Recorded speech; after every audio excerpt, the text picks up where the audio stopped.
Ladies and gentlemen, welcome to the 17th episode of Are You Convinced? Please welcome to the stage your hosts, Damon and James. Do the editing later instead of big bunch of clapping. I walk up awkwardly to the thing. James, we're here to host Are You Convinced episode 17.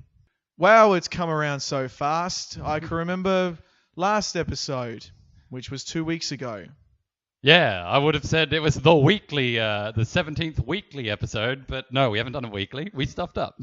The nominees for worst intro ever that started off great. I was going for awkward actors trying to announce awards with zero chemistry. We got that. We really did. Like two people appear on stage together. You go, I've literally never seen those two people in a room together. Like, I've never seen them on stage together. I've never seen them in a movie together. Look at them acting like they know each other. Yeah, they're friends. Look at them being mates. jovial. Yeah. I mean, in fairness, very few of our listeners have seen us in a room together. Actually, It's really just me just putting on voices. yeah, I've heard that. Yeah, it's just me talking to myself. I am a puppet. Mm. About that, can you get your hand out of my ass? Damon, how you Moving on. doing? Fine. I mean, yeah, I'm a puppet on your wrist, but I'm okay. No, I'm good. A little tired today. Life's been getting in the way a little bit, James, which is why we didn't record last week. Yeah, it happens sometimes. It does. Yeah.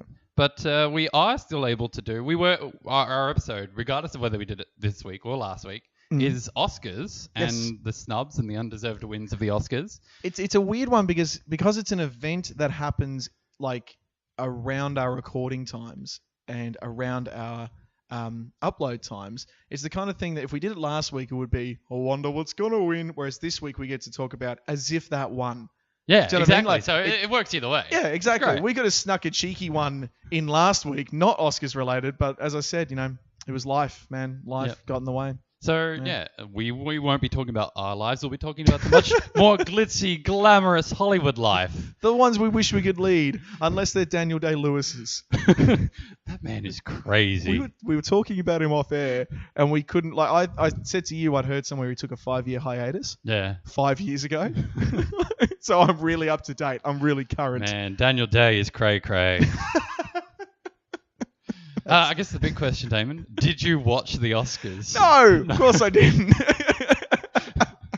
I'll be honest. I mean, I hope there's people tuning into this all excited, like, I love Oscars buzz. Who won? And let's talk about Shape of Water. I'm that guy in the corner going, it's just run by a bunch of rich old guys that don't actually even watch the movies. Like, I'm that cynical about it. Pretty much. It's depressing, but no, it's still fascinating to look through who won, who didn't. There's always some interesting stories. There's always a did they deserve it sort of story. There's always some. Yeah. It turns up a few movies every year, I think, that I should really go watch that. Yeah, it's the stuff that you may not sort of normally go see, but I mean... Yeah, because it wasn't a Marvel movie. So, or Star Wars. That's right, yeah. I mean, for the longest time of my childhood, I didn't know they made other movies that weren't Star Wars. Or there was Star Wars and Labyrinth. Yeah, and then in the 90s, it was disaster movies. Yeah. Independence Day. Bruce Willis Godzilla. Yeah, exactly. Men in Black. Tornado. Which Men in Black won some awards. Not Best Picture, but won some like visual effects awards and stuff. What, this year? No, well, not this year. Wow, no. They're out of touch. When it came out, actually won a couple of... if it didn't win, it definitely got nominated. But I'm fairly certain it won some... That's fair. Like, technical awards. It was pretty groundbreaking back in the day. Some of the animatronics and stuff were... I mean, you watch it back now, and none of it's good. Does not date. Doesn't date well at all. No. Followed up with two very, very subpar sequels. Yeah. They're making another one. Yeah, so I heard. Why? Why are they... Not why have you heard it? Yeah. Why are they making one? Because I go on Facebook and the internet in general, and I find out these things. Do you know who's going to be in it? You have to remind me. I did read it. It's our old mate from down the road. We know his mum owns the chip shop. We don't really, but the running joke is we know everyone who's Australian. Chris Hemsworth. Okay. Yeah. Chris or Liam? No, Thor. Ben Hemsworth. Ben Hemsworth. The other... the less known brother that we may have made up. Because there's Chris, Liam, and Luke. I think Luke's in Westworld. And we love to imagine that there's a Ben. There's another one that everybody forgets about. Actually an accountant. Like, he's doing fine. Yeah. He just gets by. You ask him how he's doing. Yeah, good. Kids are well. Yeah. How are your brothers? I don't want to talk about them. But no, so Thor apparently is going to be in this new Men in Black movie, which is the weirdest sentence I've ever heard or said. Okay. Something about that doesn't sound right. I don't know. I don't see him as, like Agent C. No, absolutely. Agent C doesn't sound. Actually, Agent C. It sounds like agency for one thing. And it also sounds like a product you'd buy at the chemist. Just to my mind. Just rub a little agency on it; it'll clear right up. But we should be talking about Oscars. Well, yeah. So it was the 90th Academy Awards on Sunday night, Monday our time. It's pretty big, 90 years they've been doing the Oscars. It's a milestone. So, it's an awkward milestone. Yeah. It's kind of like at 90th birthdays is usually that, air of, well done on making it so far, and that completely unsaid air of, will there be another one? But of course there will be, because there's so many old guys that need to give out awards every year, apparently. But they're actually really struggling every year to get viewership. Nobody really watches the Oscars anymore. Really? Yeah, because award shows in general don't really do well. No. They just don't. It's a whole night of people you don't care about reading names. And patting themselves on the back, yeah. That's right. And we're probably going to go into that a little bit. The Academy is terrible. Yes, it is. It really, really is. It's just a bunch of Hollywood rich cats, patting themselves on the back and saying, good work. Don't actually see movies. Yeah. I think we've talked about this before, that clearly they didn't see X or Y and they didn't even know it existed.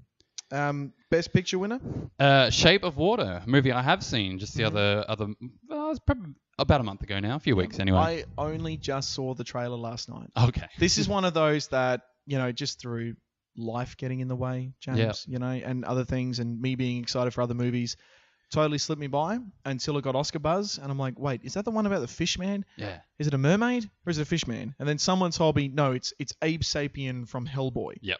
And I thought, okay, I'm going to stop you there. That's not going to win an Oscar. And it has, James. It has. I did say to you off air, I feel like this is the makeup Oscar that Del Toro should have won for The Hobbit. No, he didn't end up directing The Hobbit. Pacific Rim. Yeah. Pacific. Yeah. Edit that out. Do you want to say it again? No, it's a Freudian thing because I really wish he had directed The Hobbit. It's like my great film regret that he didn't make it. Yeah. But yeah, he should have got it for Pacific Rim. But he didn't because it was Pacific Rim. It was an action movie that it was there. Yeah. So and instead they kind of looked down on it. And yeah. But Shape of Water, it's good, isn't it? You really enjoyed really it? Good. Yeah. Sort of incredibly enough, it took out Best Picture at this Academy Awards, but in the whole other awards season, 3 billboards outside Epping, Missouri has been taking out the Best Movie award. Which our mate Elliot, who appeared on our beer episode, raves about. Yeah. It's like his favourite movie of the year. But I think that strikes me as a very niche comedy movie. It's one of those, you'll either laugh at it or find it super cringy and awkward, is kind of what I've heard. Again, I haven't seen it. I heard it. I was under the impression that it was very sort of dark and serious and depressing. And but it's funny. Like it's a black comedy. I think is what you describe it as. Yeah. And they're divisive, to say the least. I think but apparently it is also phenomenal and another one I should go and see. And I'm realizing how unqualified I am to be talking about this topic all of a sudden. Yeah. But, I did say to you the other week, not sort of in recording, but do some damn research for once in your life. That's what you said. Yeah. I really need to just start going to the cinemas and just make a thing of it. Like every week, just go see something, no matter what it is. And that way, by the time we get to Oscar season, it's like, I actually know what you're talking about. Well, now that they've done it, I don't know if this is a global thing or just a South Australian thing or probably a national thing more likely, but Hoyts is now giving $10 movies. Yeah. That's the best idea they've ever had. Yeah, and Reading Cinemas already does it. Yeah. Reading, however you pronounce it. But it's such a good idea because it's like, okay, we're taking mum, dad, 3 kids. Oh, no, but then we're adults, so it's going to cost us $23, but then the kids are going to cost like $7. No, it's a flat $50. Yeah. You just pull a pineapple out of your wallet, pay for all 5 if you go to the movie. Yeah, exactly. Great, done. And then like people like you and I, $10 for a couple of hours of entertainment. Yeah, beautiful. No brainer. Yeah. No brainer. Absolutely. I've argued this before, but until Hoyts brought in the $10 thing, it was like, if people aren't going to the movies, make it cheaper and you'll get more people going. Absolutely. As opposed to making it more expensive, getting less people going, you make the same amount of money or less, Exactly. making tickets more You're expensive. only going to get the Academy people who don't act. We've established don't go to movies. They sit in their mansions and have the movies sent to them. Yeah. Did you know about this? I Yeah, found they out have about this today. screeners. Yeah. Or, yeah. Like Miramax will just send them. Here are the following movies we think should win awards this year. Can you watch them? Like they don't even leave their homes to watch the movies, Jim. Like that's not Which research. I think is part of the Perks. part of the experience of going to see a movie. Yeah. Like something I think this came up in a film course I did at some point. But imagine going to see There's Something About Mary. Or imagine watching There's Something About Mary by yourself. Yeah. Compared to watching it in a cinema full of people that start laughing. Yep. And then you start laughing. Yep. And then it's suddenly hilarious as opposed to watching it in your living room and just be like, huh. Yeah. Jimmy Carr, the amazing one-line comedian, actually had a whole documentary a little while ago, like documentary series about the science of laughter. And one of the big things about laughter is that it's communal. It's a way of expressing your understanding of something to the masses. Or you're just going along with it like I do sometimes. They're laughing. I guess it's funny. I'll laugh at that too. And then somebody nudges you and goes, I don't get it. And you just go, oh, neither do I. Or I do the ultimate joke one. I'll explain later. And then just don't. I'm driving. Sorry. I'm driving. I'll explain later. I don't remember the bit you're talking about, frankly. Is that a tree? Oh, no. Wow, that took a dark turn. Speaking of dark turns, Jordan Peele won Best Original Screenplay for Get Out. Yeah. That's a movie I have seen. Yeah, I haven't seen it, so flipping sides here. Yeah. First African American to win Good for Best Original Screenplay. Yes, and it's very well deserved. Yeah. It's very original. Because it's got his comedy timings in it. So we were talking about this off air. Yes. And I was saying, like, there's some funny moments in it, but it's still not something you'd expect from a K. Peele or a Peele thing. Yeah. Because it's genuinely scary at the end. It's a horror movie to me that does not sound like anything the Academy would go near. Yeah, sure. But it's surprising. But because of the topics it delves into and the sensitivity with which it handles it, and they're not it delves into racism, but it's not the typical racist conversation we'd normally have, if that makes sense. Yeah. You'd have to see it to know what I mean, but it's very much a modern take on what Black America goes through. Yeah, okay. And how it's not always the same redneck, KKK, Confederate flag waving racists that gets them. I mean, they definitely get them down. Yeah. I'm not saying they're not a problem, but that there's other forms of more subtle and interesting racism that he delves into in this movie. And it's really confronting too for a white audience to go, oh God, I've probably said something like that at some point. You know, it's good. It's really good. I liked it. I'll certainly have to check it out. Yeah, definitely. Yeah, and I'm not a horror fan. Yeah, at all. So, and I really enjoyed this one. As far as I'm aware, I'm just looking at the list now. It was also nominated for Best Picture overall. Oh, there you go. So some pretty impressive films in there. Best Picture nominees. So Shape of Water won for Best Picture. Yep. Call Me by Your Name, Darkest Hour, Dunkirk was incredible. Yes, it was, but I've always got a bit of a bitter taste whenever someone says the following historical and war movies got nominated. Like, yeah, of course they did. Yeah. Because it's all voted on by old men. Yeah. And that's their jam. You know what I mean? Like, that's their Marvel movie. Can't wait for the next movie that reminds me about my childhood. You know, that might be rude. I'm not sure. But Dunkirk was really good. It was incredible. Loved it. Yeah, loved it. Get Out was nominated. Yep. Lady Bird, Phantom Thread. Never heard of it. Never heard of Phantom Thread. Yep. No idea what it is. The Post, which that was the Tom Hanks and Meryl Streep film. Okay, so that one popped up, disappeared. I don't know anyone that's seen it, and now it's been nominated for an Oscar. Yeah. Like, it's typical Oscar bait movie, isn't it? Like, it's just award time fodder. Yeah. Isn't it? Maybe it's good, but like the last one I remember from Tom Hanks, he's a repeat offender, by the way, was that Bridge of Spies. Okay, yes, yeah. Which it was fine. It was okay. It was good. You've said it, and that's the first time I've thought about it since... There you go. Yeah, and yet, whenever it came out. Fairly sure it was nominated. Yeah. And like, it's just a more award for... He did a brilliant one a few years ago about the war in Afghanistan against, like, the Mujahideen against the Soviet invasion. And something Charlie Wilson's War, I think it was called. Yeah, yep. Amazing movie. Yeah. Like, so much better than the other 3 histo dramas he's come out with since. Yeah. Yeah, like Tom Hanks, I think he's just settling on the same roles now. He, early in his career he got stuck everywhere. Now he's stuck in the past. Okay. Anyway. And the last one being 3 Billboards Outside Ebbing, Missouri, which, by all accounts, incredible. Yep. Winning Best Picture awards and a lot of the other award ceremonies. But I'm reading off the screen here that Jordan Peele also got nominated for Best Director. That looks correct, yeah. Good on him. That's impressive. Christopher Nolan up there for Dunkirk. Yep. Greta Gerwig for Lady Bird. Paul Thomas Anderson for The Phantom Thread, again, which we haven't seen. No idea. Lady Bird's meant to be really good too. Yeah. That had a lot of buzz around it. Yeah. But, like I said, I really need to be more on the ball with films and just getting out there and seeing more before it gets to Oscar season, so I can have half an idea about what people are talking about. That would make this episode a lot more interesting. Or be able to go, how did that film get nominated and not this film? Sure. Yeah. Which is probably what we're both going to be talking about in our arguments, isn't it? That's what we're going to be getting into. Yeah. There's been some incredible upsets, some incredible snubs and such throughout Oscar history. Did you know that Hitchcock, you could argue like the greatest film director ever, certainly the most iconic and well known, most influential, on the whole industry. Yep.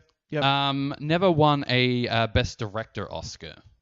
I think only one of his films, I think it was Rebecca, won for Best Picture, but he himself never won a Best Director Oscar. Interesting. I bet he won a whole bunch for like filmography and editing and sound design. Very possible. But which is the Academy failing to realize that all of those things brought together, make especially a great movie. in his time when the crew was a lot smaller and a lot. Yeah. And it was him coming up with those techniques. It wasn't him. Like Star Wars, there's an amazing video on YouTube doing the rounds at the moment, how Star Wars was saved in the editing. And it was like George Lucas's wife and someone else who took the mess that was A New Hope and made it into a great movie. Yeah. And it wasn't necessarily George Lucas's directing, but Hitchcock created so many of those techniques. He's the reason why his movies are so memorable to today and studied. Yeah. Yeah, so that's shocking. The other one you've got written down here, and I think maybe I distantly knew this, but I can't get over it. Citizen Kane. Yes, like arguably, Citizen Kane is the Citizen Kane of movies. Like, it is arguably the greatest film ever made. It's taught film schools and. Have you seen it? I've never seen it, to be honest. Neither have I. It's terrible, but by all accounts, really good. Yeah, amazing. Another one of those that just sort of the techniques and the storytelling devices it use. We'd probably watch it now. It'd be like listening back to the Beatles and going, "Is this really that good?" Failing to remember, it is, because it invented everything you're hearing and seeing. It's. So Citizen Kane lost to the classic. Oh yeah. How Green Was My Valley. See, now I have seen that. I watched it last night. Watch it like every Tuesday. Oh, don't you just? Much, yeah. How do you not watch it? Nobody has heard of that movie since. Never heard of it. Since it came out. No idea. And Shawshank Redemption and Pulp Fiction both lost, but it was the year that Forrest Gump won. So that was tough competition. So it does happen. But Shawshank's interesting because when it came out, no one liked it. Yeah, but the Academy liked it. Yeah, and now it's in everyone's top 10. I don't even really truly believe that it is everyone's favorite movie. I think it's just the default. I have a feeling it might be the number one. I'm actually going to talk about in my list. IMDb have a list of the top 250 movies of all time. Yeah, right. Voted on by selected members of their community. Mm-hmm. And it's live, so it's always up to date. Okay. And I'm pretty sure number one might be Shawshank Redemption. There you go. Okay. Yep. All right. No, I'll stand to be. But is it one of those things, though, where it's like, vote for your top 10?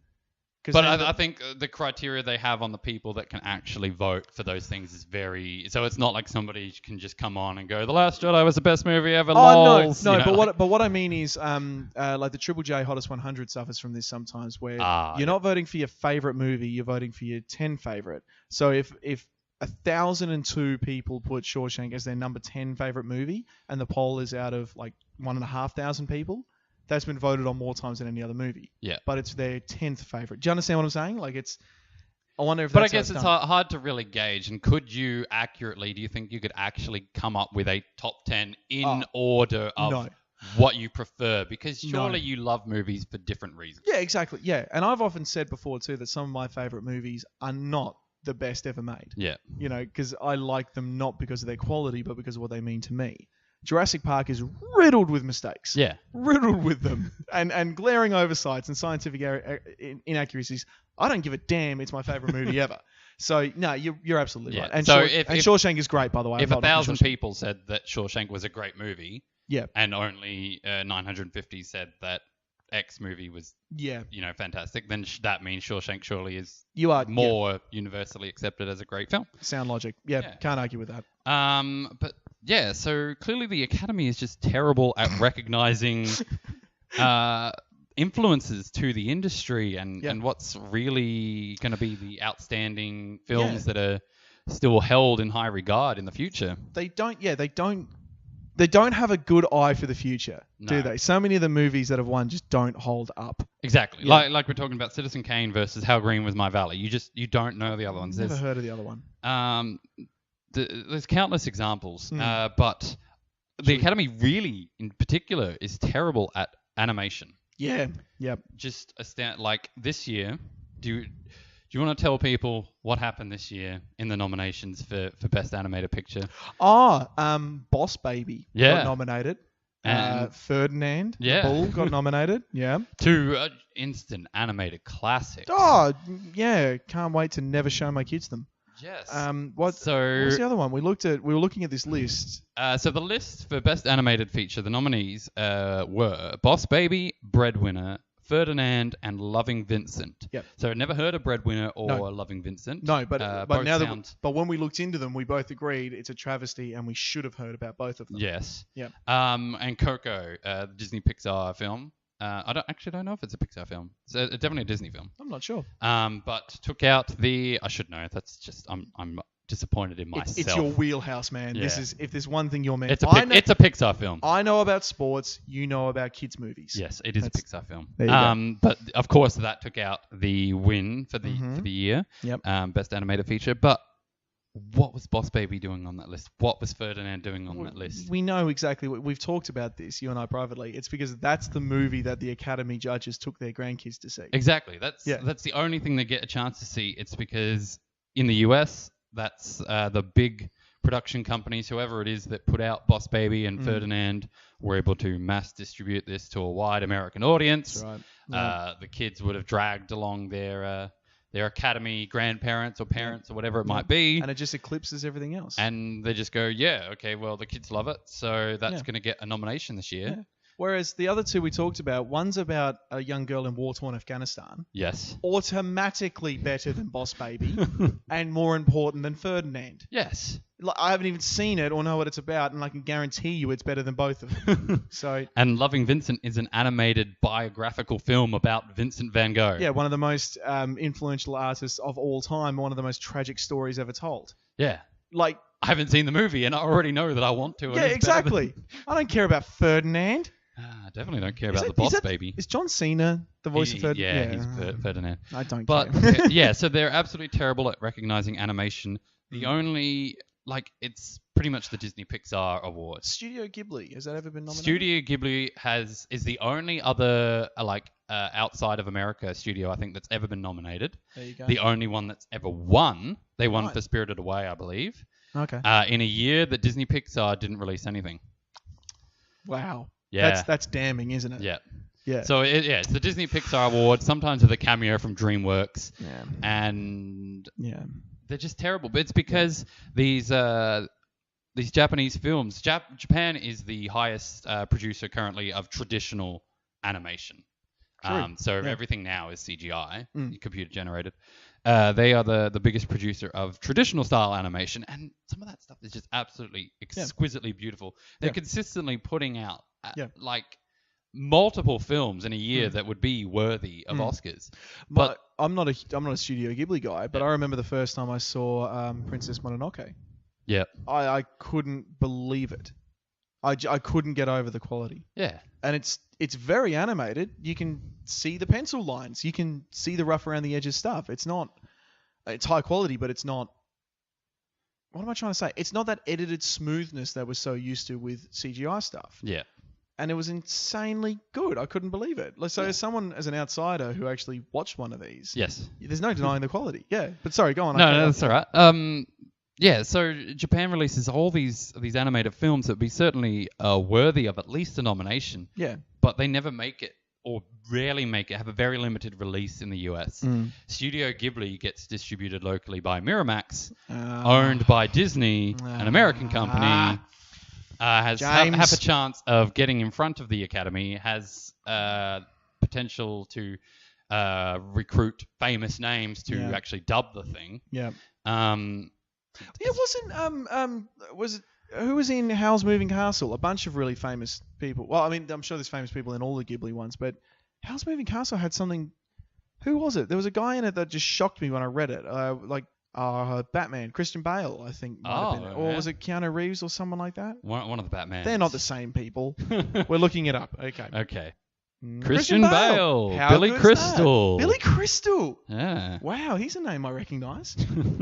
So, yeah, the animation category is a big thing, a big way to draw attention to this, at how bad the Academy is at actually recognizing the films that are influential and change the industry and extend the industry and improve it and leave a lasting legacy on film. And you should expect that these people that supposedly have so much to do with film would get it right.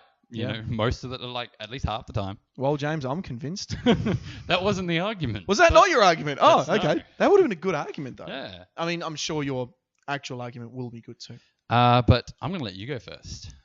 Okay. This week. Yeah. Shall I get into it? Okay. Full disclosure, it has been a rough week. I make that joke, but life has gotten a little bit in the way of this. So really hoping this all makes sense, but I promise you I've jammed a lot of jokes into this one. Brilliant. Okay. So James, do you remember Saving Private Ryan? Yes. Good. Okay. What about its prequel, Preventing Private Ryan? No. No? What about the sequel, Chastising Private Ryan? What? See what I mean? I've got jokes. Is this like that comparison of like Clash of the Titans, Wrath of the Titans, and then Remember the Titans? The most confusing trilogy ever made. I don't get it. One of the only trilogies where the third one is clearly the best. Yeah. Yeah, obviously the best. Okay, well, if you do remember any of them, do you remember how many Oscars it won? Couldn't tell you. that's fair. It's surely nominated for quite a few. It was nominated for a lot, and it won 5. Yeah, that's pretty good. Won 5, and it didn't just win like 5 small ones. It won Best Director, Best Cinematography, Best Sound, which confuses me for a war movie. Which sound exactly won it? Like, which explosion got it over the line? What was the award? What was the actual award? Best, was it sound editing or sound mixing? No, Best Sound. Because it also won Best Film Editing, Best Effects. What? Best Effects, Sound Effects Editing is what it won for.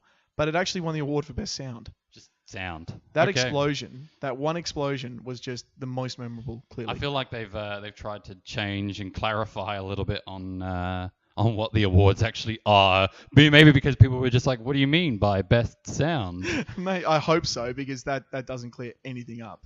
So do you remember the big award that it didn't win?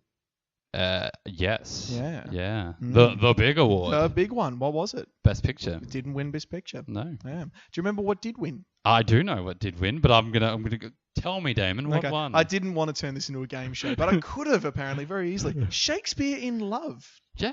Remember that one? I mean, I remember it. I don't even know if I saw it. Exactly. So what the hell happened, right? Like, what's going on? SPR had the perfect formula for winning the Top Gong. It was historical. It had a director who was one of the best regarded in the industry, and a previous winner for Schindler's List. Schindler's List. Schindler's List. Schindler's Lisp. That's funny, but it shouldn't be. No. Like, it's not funny to laugh at a lisp, but it is funny to laugh at me not being able to say Schindler. Spielberg even won Best Director for the movie about a group of Americans backpacking across France, Saving Private Ryan. Not backpacking, not in the traditional sense. Well, no, but they had backpacks on and they were traveling across France. What else would you call it? Checking a hostel and see if they can get free tickets to Euro Disneyland. Is that what you did? When you... No, you already had the tickets. Yeah. I know you.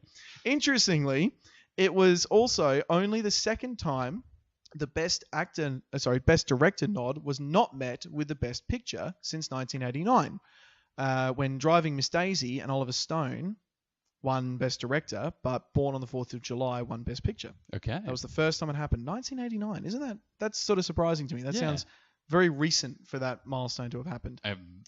I won't point out how long ago that actually was. No, don't, because it's bloody. 'Cause it's how old you it's are. Damn depressed. No, I'm older than that.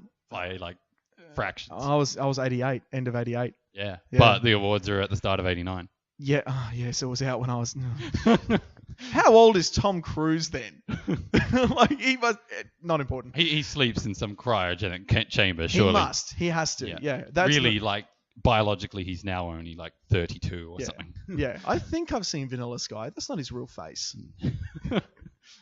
Anyway, if you've seen Vanilla Sky, it's not a good movie, but you'll understand that joke. IMDb has SBR at 8.5. Shakespeare with a Crush has 7.2. Rotten Tomatoes has a tomato meter score of 92% and a Marvel movie score of 95%. A Marvel movie score. I was waiting for you to pick up on some of those. There's 2 jokes in there. What's the Marvel movie score? Because it's just pro Marvel movies and hates everything else, and it's just a Marvel shill. And keep up, James. Keep Talking up. too fast. Apparently. Like the Gilmore Girls. That's a funny show, apparently. Shakespeare Likes a Girl He Meets gets 92% and 82% respectively. So while both movies hold up, there is a clear winner, and only one stands the best of time as a cornerstone of the genre. Every war movie ever since has been compared to Ryan, fairly or unfairly, from Black Hawk Down to Dunkirk. All right. When Dunkirk came out, it was talked about as being the next Saving Private Ryan. It's like, no, it's just a good war movie. Yeah. So what, if anything, led to this colossal upset? Well, theories abound, but weirdly, none of them really stack up all that well. One of the most popular ones to pop up is that Harvey Weinstein, by the way, happy International Women's Day, everybody, was secretly behind rigging the vote. You can laugh at that. That's not offensive. I was good. I like the you. stab there. Thank you. I looked up and you were sort of going, oh. Yeah, no, that was good. I was just, yeah. Yeah. Didn't need to devalue the power of that by referencing it, did I? No. Well, I did. So screw you, Weinstein. Right, exactly. Yeah. What a jerk. The popular theory is that Weinstein was secretly behind rigging the vote by overspending on marketing and influencing the Academy. But as many, including the sex pest himself, has stated, Miramax did not spend any more than their rivals DreamWorks, and even set up referees to make sure neither company was deliberately outpricing the other. Ah. Yeah, apparently that's common practice. They pick I don't know if they pick lawyers or industry insiders to, like Miramax will pick one from DreamWorks and DreamWorks will pick one from Miramax, and they'll kind of, like a transparency thing, like, oh, they've spent this much, we'll spend this much. It's all sort of fair play kind of rules. Yeah. Yeah.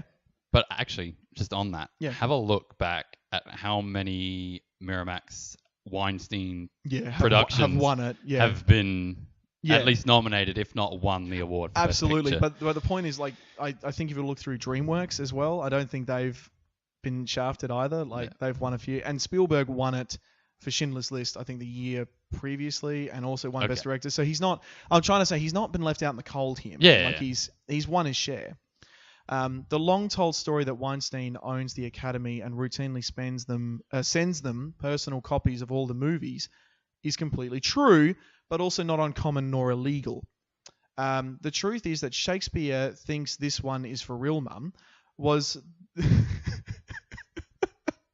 James just took a big drink of water when I told that one, and he bent over at the hips. I have been listening to every single little twist that you've thrown in there. But that one got you, apparently. That one got you. The truth is that Shakespeare Thinks This One Is For Real, Mum was on the award warpath well before the Oscars, and faring a lot better than Tom Hanks did when he took on a German tank with a handgun. That night, it won Best Actress for Gwyneth Paltrow, Best Support for Judi Dench, even though she was on screen for 10 minutes, but so did Anthony Hoskins. Hopkins? Yep. Hopkins? What did I say? Hoskins. It's not even a real name. Hopkins. There's an Anthony Hoskins listening to this right now going, hang on, what did I do? Wait, what? And then, that's not even a real name. Oh, no, I'm not an Oscar winner. No, Anthony Hopkins won for his role in Silence of the Lambs, didn't he?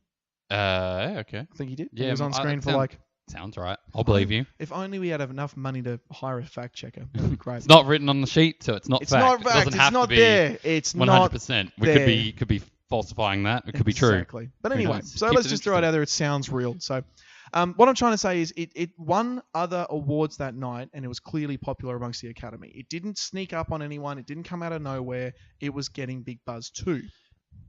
And really, considering that Private Ryan and His Merry Men won 5 itself, including, as I mentioned before, Best Director, Best Cinematography, Best Sound, which, now that I think about it, I think the best sound was the one where the tank shot at the bell tower and blew up the sniper. Oh, okay. That explosion was mint, man. Yeah. Like, that did deserve the nod for that one. Best Film Editing, Best Effects, Best Sound Effects Editing. Like, was it really all that harshly treated just because it didn't win the Best Picture?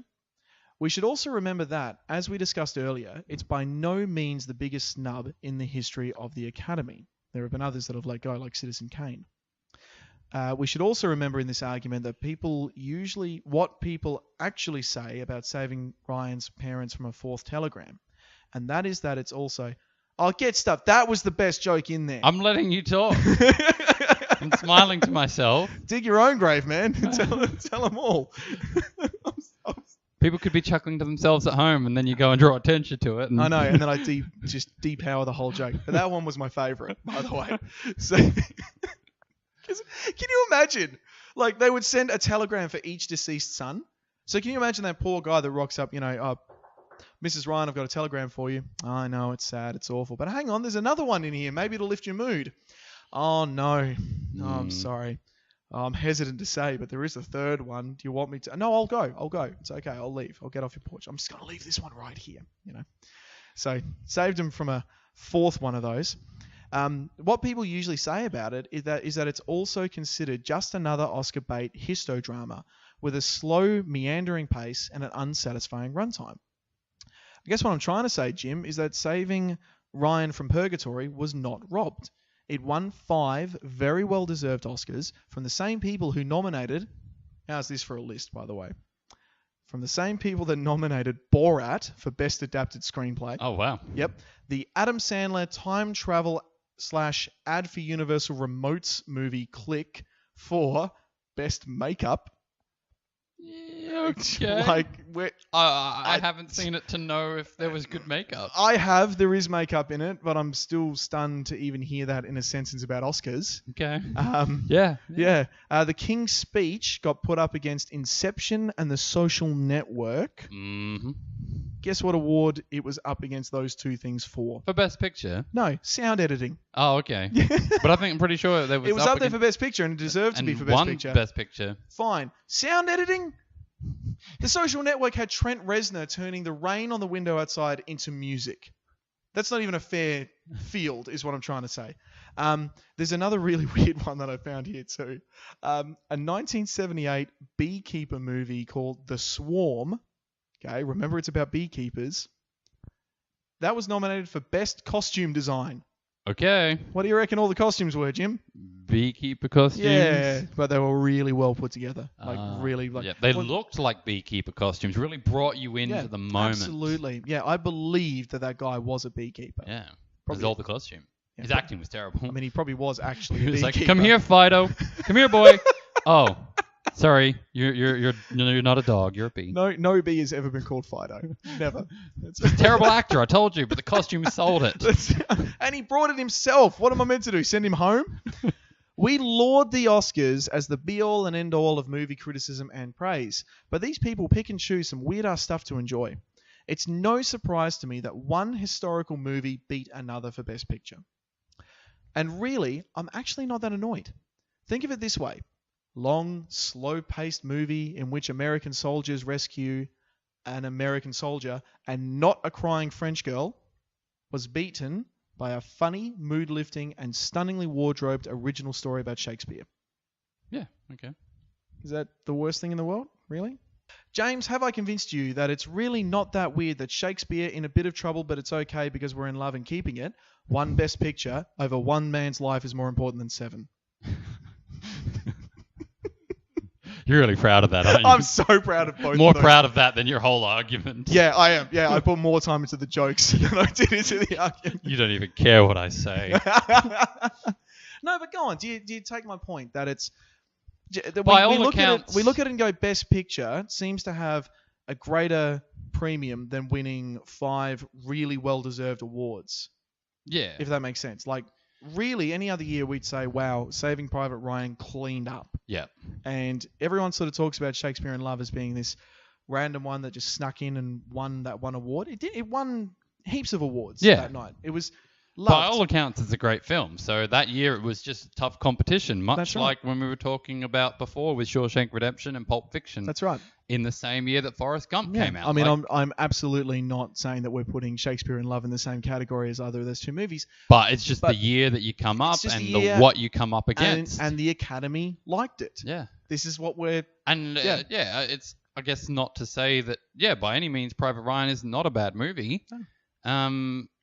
I agree that had either of them taken out the award, then it would have been fine. It's not controversial. No, I prefer Saving Private Ryan, but you know what? I prefer Dunkirk in terms of a war movie, if I'm really honest. Fair enough. Yeah, good call. Yeah. You should definitely check out Shape of Water. Yeah, I should. Yeah. But that's not a war movie, though. I know, but I'm just saying, considering we're talking about this year's... Can I make really, truly awful jokes about the title? The Shape of Water? Depends how awful they are. Remembering on this podcast a few weeks ago, I did swear. So. That's true, actually. Yeah. So what kind of joke do you want to make? You get a little bit of leeway. A little bit of leeway. I don't know. If I think of one before the end of the argument, I'll just cut you off and shout it at you. How's that? Can you not? No, I can, and I will. No, I won't. I'll wait till it's an opportune moment. But okay, James, what are you going to try and convince me of? So I want to talk to you this week about an amazing film from one of my favourite directors. Yes. We just talked about Dunkirk. Yes. Christopher Nolan directed the film The Dark Knight. He directed the whole Dark Knight trilogy, but specifically I want to talk to you about The Dark Knight. Yes. It was released in 2008 to rave reviews and was eligible for nominations in the 81st Academy Awards. Did that really come out 10 years ago? Yeah. Oh, I'm having a crisis, James. So eligible for nominations in the 81st Academy Awards.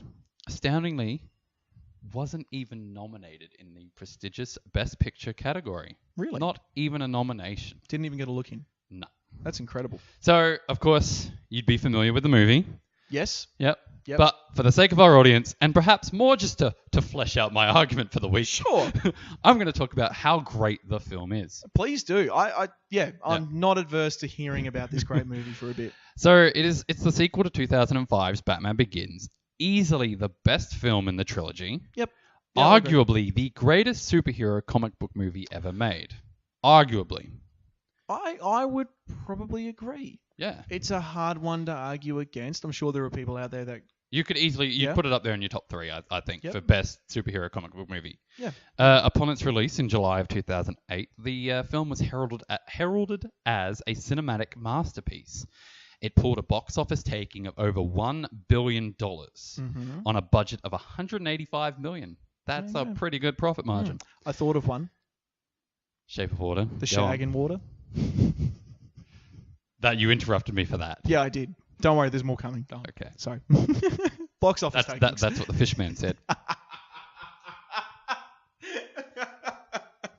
$1 billion on a budget of $185 million, which we should compare to Batman Begins, which, by the way, by no means a bad movie. No, I think unfairly maligned. I loved it when I saw it. Yeah. Batman Begins made $374.2 million compared to $1 billion. Yeah. That's a big difference. I know, it's crazy. That was a budget of $150 million, so only twice or just over twice the takings off the budget compared to $1 billion The Dark Knight got. Dark Knight really did set the standard for what a superhero movie could make. Yeah. Yeah. So The Dark Knight was the highest grossing film of 2008. It currently sits at 32 on the list of highest grossing films of all time. Yeah. And that's unadjusted for inflation. See, that it's still crazy to think. I mean, the biggest earners now are superhero movies. Yeah. But there's also a lot of hype around them and things like that. But that's really deserved. I feel like. For sure. The critical acclaim really matches what it earned at the box office. And critics did. They absolutely praised the film for its screenplay, visual effects, direction, actors' performances, particularly that of Heath Ledger, which we will touch on later. Yep. It's not just a well-made superhero movie, though. It's a dark and gritty crime drama. It's a think piece on choice and ethics. It takes the comic book genre and flips it on its head. As you said, it's the new benchmark for how these movies are judged. Yeah. Disappointingly, we really haven't seen a comic book movie quite like it since. No, I think we've seen buzz and we've seen huge box office takings, but you're right. I don't think there's been anything since that we can truly say transformed the genre. No, exactly right. It is an absolutely incredible film. It holds a 94% rating on Rotten Tomatoes. Yep, good. Currently number 4. I've mentioned this before. The IMDb has a top 250 list of films of all time. Yep. Currently number 4. Wow. On the top 250 IMDb movies of all time. That's crazy. In 20 years prior to this movie coming out, had you said a film about Batman, yeah, I know, yeah, would be amongst the greatest films ever made, people would laugh at you. Yeah, well, when you shouted Batman at me the second time, all that popped into my head was George Clooney with nipples poking through his... Yeah. I still defend to this day George Clooney and think he would have made a great Batman. Yeah, he would have. He was an excellent Bruce Wayne. Yeah. The Dark Knight did receive numerous awards and nominations after its release, not just at the Academy Awards, but in particular at the Oscars, the 81st Academy Awards held on February 22nd, 2009. The film was nominated in an impressive 8 categories. So these categories included Best Cinematography, Best Film Editing, Best Art Direction, Best Visual Effects, Best Makeup, and Best Sound Mixing. It won for Best Sound Editing. And of course, Heath Ledger posthumously won the award for Best Supporting Actor for his incredibly haunting portrayal of the Joker. The role was Ledger's last, and people often wonder if his method approach to the twisted character led to his unfortunate and untimely death. Was it due to an accidental drug overdose in January of 2008? Was it his last? I thought the Imaginarium of Dr. It was... No, sorry, you are right. I stand corrected. He did have another role that he was working on that... But it was sort of simultaneous as well. Yeah. Yep. So, anyway, sorry, yeah. No, thank you for calling me on that. No, that's cool, yeah.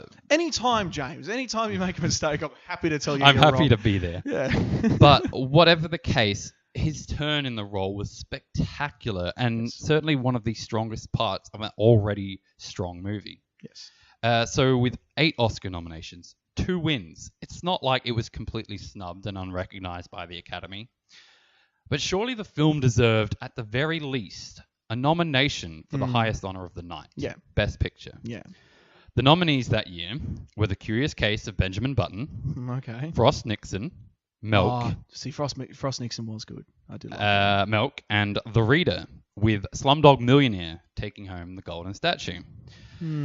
So we've spoken about longevity in film, leaving a mark on the industry, the significance of certain movies on the film industry. And it seems like the Academy has a terrible track record of predicting those films that will actually be remembered in years to come. Completely wrong. I mean, they're all good movies. Yeah. I haven't seen Milk, but I've heard it's incredible. So, I mean, I'm going to confess, to the best of my knowledge, I haven't actually seen any of that year's Best Picture nominees. No? No, not even Slumdog Millionaire. Oh, see that? Yeah, that's good. And you can fully see why the Academy liked it. Yeah. Yeah. But, by all accounts, incredible movie. Won numerous awards that sure. night. Yeah. It wasn't even nominated in any acting categories. Huh. None of the actors were nominated for an award. And not yet, acting, not supporting, and it won Best Film, Best Picture. So what about that movie made it so great is the logical question I ask you. So when you think back on any of those films, like, have any of them really truly stuck with you and truly shaped the film industry? Do those movies come to mind when you think? No. More to the point, do any of them come to mind before The Dark Knight? No, they don't. It didn't even receive a nomination. Yeah, I'm hearing you. It's a fact that raised a lot of criticism. So it is actually worth noting that the following year, the rules were changed for the Best Picture category, increasing the possible nominees from 5 to 10. A practice which was discontinued after the 16th Academy Awards in 1944, and has been the case ever since.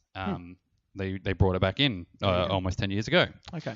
So some people have suggested that this was done partly in response to the backlash surrounding The Dark Knight. Yeah, but that's not... I'm sorry, you can bump one of those movies. You can bump out Frost Nixon and put in The Dark Knight. Like, Really? It sounded, when I called out those names, that was the one that you just went, yeah, that was a good film. Yeah, it is, but you're absolutely right. I don't think it's as good as The Dark Knight. I haven't seen Milk, so I can't make a criticism on it, can't make a call. I've seen Slumdog Millionaire. It's really good. It's not better than The Dark Knight. Yeah. It's not as transformative. It's not as transcending. It's not as marvelous to watch in terms of the acting performances, and it doesn't stay with you. You're absolutely right. So I'm saying it's not an issue of numbers, it's an issue of selection. Yeah. So The Shape of Wet Willies. Thanks. You're welcome. There you go. I said there'd be another one. I think there's always going to be the question of whether or not the Academy looks down on superhero films a bit. If any superhero movie was going to be able to win for Best Picture, I think The Dark Knight was it. Yeah. So I'm going to put it to you. I'm going to put a few things to you here. So Okay. What do you think? Are you convinced that The Dark Knight was robbed, maybe not even just of a nomination, but really robbed of the Best Picture Oscar?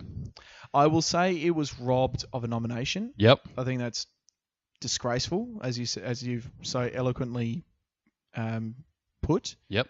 But just knowing the it's Academy, hard knowing the Academy, nothing shocks me in terms. Then of I want to put to you the second part: is the Academy terrible at actually recognizing the films that leave a lasting legacy on the industry? Yeah, we've established that multiple times tonight. Absolutely, we have. Yeah, and we don't necessarily want to throw The Dark Knight in with Citizen Kane, but it's probably the Citizen Kane of superhero movies, isn't it? Really? Yeah. It's the one that we like you say. It's the standard. It's the industry benchmark.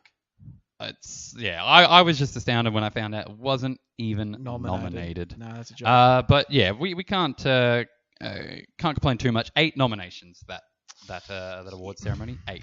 Yeah, and I know I built my argument around the movie wasn't robbed, it won awards. Yeah. But you're right. Like, of all the awards, it was most deserving of. It was the most complete picture. Yes. Of those ones that you mentioned. Yeah, and there was no better performance that year than Heath Ledger. No. None. Absolutely. I'm sure I've told you this before, but I was really nervous about going into it because it was. This is really dark and morbid, but I'm like, is it really that good, or is it just buzz because our Heath Ledger has died? Do you know? Yeah. And I remember seeing the pre-production photos of him as the Joker, and people were like, "Nah, man, that's weird," and like. Heath Ledger, really? That guy from The Patriot is going to be in this as the Joker? When it was announced, it was just completely out of the blue. Like, it just wasn't who you would have pictured. But apparently, Christopher Nolan had him in mind the whole time. There you go. So. Great. I mean, it wasn't quite like when they announced Jared Leto, where everyone's... I think everyone sort of went, I don't see it, but I'll give it a chance.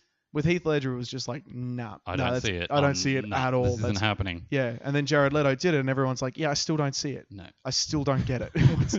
What have you tried to achieve here, Jared Leto? All those condoms you mailed through the post really didn't help your performance, dude. But I think, interestingly, though, so obviously, Heath Ledger took out supporting actor, but both Michael Caine and Gary Oldman really... astounding performances. Yeah, very true too. Overshadowed by Heath. But surely could have been up for nominations as well. Yep, definitely. I actually think Alfred was at his best in the third one. Okay.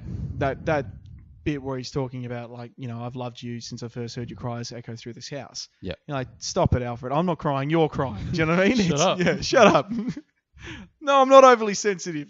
But congratulations, Gary Oldman did Yes. finally take out a Oscar. He's got a gold statue at home sitting on a shelf somewhere gathering dust. Stunning to me that holding down bills, holding down papers. I didn't know he never won one. Yeah. That's shocking to me. So he got it finally won for The Darkest Hour. Yeah. Which of course he did. Of course he did, because it's a history drama. Of course he... Why do you think almost Daniel Day-Lewis... unrecognizable. Yeah. In that's impressive makeup. Yeah, definitely. Yeah. I haven't seen it, but I will challenge it and say I don't think he's going to be the best Churchill I've seen acted. Okay. Do you want to know the best Churchill I've ever seen acted? Go for it, always. John Lithgow in The Crown. Okay. Astounding. I've not watched The Crown, but yeah. You should. Okay. And I know I just said John Lithgow playing Winston Churchill, and you went, No. No, I think I No. can sort of see it. Yeah, It's incredible. He gets the mannerisms down. He gets the voice down. He's because you were good friends with Winston, so you know Yeah. all the Oh yeah, all the no, mannerisms absolutely. and everything. That's one of his. Yeah. That's another one. No, that's Jabba the Hutt. by the end, I don't really know you could. No, that's not a fair comparison. One of them saved Europe. The other one was choked by a slave girl. You know, there's two. No. Happy International Women's Day, everybody. But yeah, I guess that's our episode for the week. Yes. Sorry that it was a week late, but we got to talk about the winners, which is always interesting to look on. And Absolutely. I think it gave us more ammunition than what do you think will win? I think it'll be this one. Do you? Yeah, probably. Yes, Actually, yeah, I haven't done the research. It's probably going to be this one. I need to get out to the cinemas more, and Yeah. I will be better prepared for next Oscar season, and I will be telling you everything that I think is going to be nominated, everything that I think is going to be up there winning. We should That's do my plan. We should do a live Oscars show or something next year At 2 a.m. or whenever it actually comes on. on a yeah. work day. Yeah, it's actually something like 11 o'clock. Yeah, that was me on Facebook, like the whole, like just slowly drip feeding through. This person's won for this. It's like, cool. And then it's like Shape of Water is one. I was like, oh, wow. Well, there you go. Okay, cool. Okay. Are you convinced by our arguments? Should The Dark Knight have won the Best Picture Oscar in that year for 2008?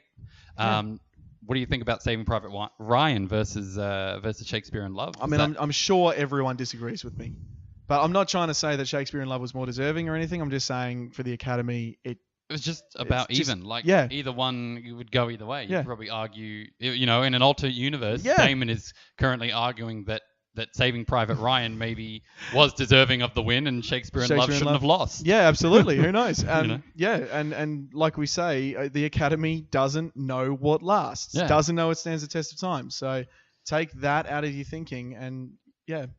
Why am I trying to defend my argument? It's either good or it's not.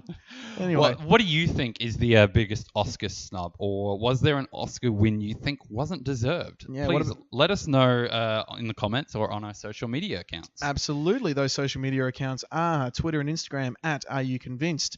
You can search Are You Convinced on Facebook, or you can just go to the direct link, www.facebook.com/areyouconvinced.podcast. Please donate to our Patreon. Keep the lights on. Keep the microphones warm in our hands. www.patreon.com/areyouconvinced. I like the way when I say "Are you convinced?" I've noticed this. You do a little hip wobble. Do I? Like with the syllables, you go like "Are you convinced?" Like you go left, right, left, right. Yeah. I didn't even notice. You do it, and now you're going to be self-conscious every time I read it out. I was going to be standing perfectly still. If you're enjoying the podcast, please leave us a review on iTunes. That really helps us to get noticed. Absolutely. And convince your friends to listen. Convince your family, convince your pets. In honor of the shape of webbed fingers. Webbed is the shape. Webbed, yeah. They're webbed. Finger-shaped. Yeah. / slightly triangular when they meet in the middle. Yeah. I didn't Go say it was on. a good one. I just said it was another one. In honor of that movie winning, try and convince a goldfish. Okay. Yeah. No, don't. They'll just forget about it. Yeah. Try to convince your Vince. What are you trying to do? James has had a stroke. Is this how we end? James dies on air? Try to convince your fish boyfriend, Well, because that's in now. I was just trying to think. Well, there's homosexual, asexual, transsexual, aquasexual. What's the fish term for it? Troy McClure. Do you remember the Simpsons episode where it's like, "Are you gay?" And he's like, "Gay." Where he marries Patty. Vaguely. And everyone's Where's this going? And everyone's all like, "Oh, those disgusting rumors about him at the aquarium. Obviously, they're not true." Simpsons again, ahead of its time. Yeah, Simpsons did it. What are we talking about next I don't week, even Damon? know. What are we talking about? Next week, we're talking about, is it worth the money? We're going to go through some products that you may or may not have heard of that may or may not cost more than they're really worth. Yeah. And we can't really justify. Or maybe we can justify. Maybe we can. Maybe I'm going to convince you that you should buy something that you don't own yet. Is this how you're making your living now? Are you... Hashtag ad. It's absorbent. It's multi-purpose. It's edible. We don't recommend you eating it, but it's edible. Comes with a long-reaching probe and a slightly shorter-reaching probe. I don't want one, whatever I don't it is. know what it... it could have been a It's mop. not worth the money. I think it's a mop that I'm describing, but you're right, it's not worth the money. But that'll be next week. For now, thank you so much for listening, and we'll catch you next time. Take care, guys. Goodbye.